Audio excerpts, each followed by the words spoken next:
On vous posait la question de savoir, pour vous, c'est quoi la liberté d'expression? Oui, pour moi, tout simplement, ça signifie la possibilité de dire ce qu'on pense à tout moment, sans être inquiété de quoi que ce soit. La liberté d'expression, pour moi, c'est le fait de s'exprimer, de donner son opinion sans nuire à autrui. C'est la capacité, la possibilité de pouvoir s'exprimer librement et de dire des choses telles qu'elles se présentent, telles qu'elles sont. Des définitions qui sembleraient tout droit sortir des dictionnaires et des ouvrages de droit. Mais alors, sommes-nous dans un État qui respecte les libertés d'expression et d'opinion?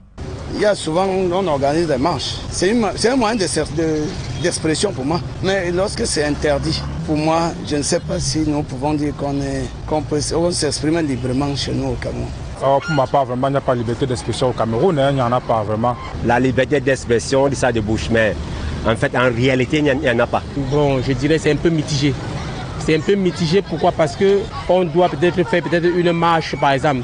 Une marche où il n'y a rien et qu'on vous réprime.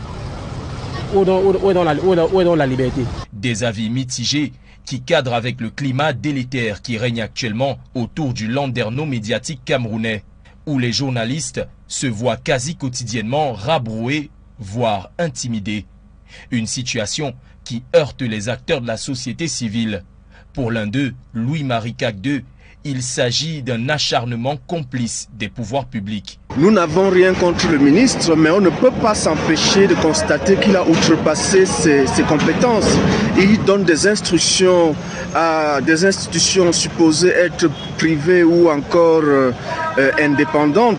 Pour Hilaire Kamga, porte-parole de la société civile pour la démocratie, c'est un nouveau fait d'armes inhérent au personnage du ministre de l'administration territoriale. La récurrence des actes que pose M. Atangandji participe à construire dans l'opinion une image d'un pays qui est en train de tourner le dos à la démocratie.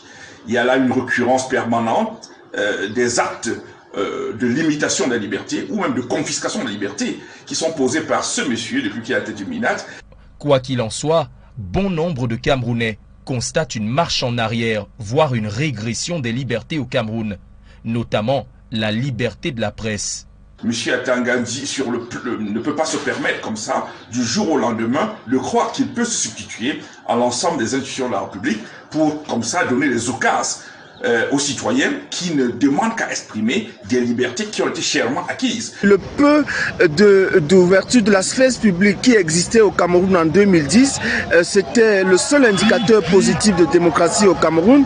Et depuis que ce ministre est là, il a enterré. Et donc, l'ouverture de la sphère publique évalue bel et bien les libertés d'expression, les libertés de réunion, d'association, d'opinion, etc. Ce ministre l'a enterré et c'est regrettable. Un nouveau coup d'éclat de l'homme passé maître en la matière qui pourrait bien desservir le Cameroun sur l'échiquier mondial.